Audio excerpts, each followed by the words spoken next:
Hey, what's up, guys? So I wanted to talk to you about a verse in Matthew chapter 11 that means a lot to me personally, especially when I first gave my life to Christ. Jesus says, "Come to me, all who are weary and heavy burdened."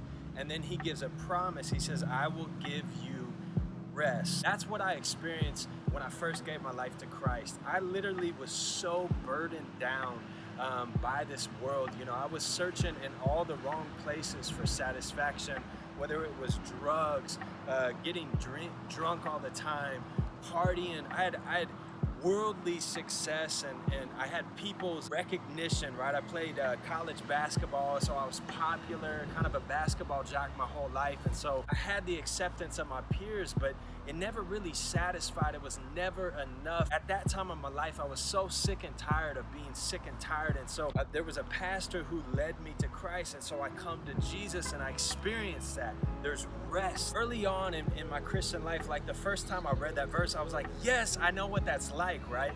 And I think a lot of us view that verse in the same way. We think Jesus just wants us to come to him one time in that salvation experience, we call it. Jesus actually wants us to come to him every day.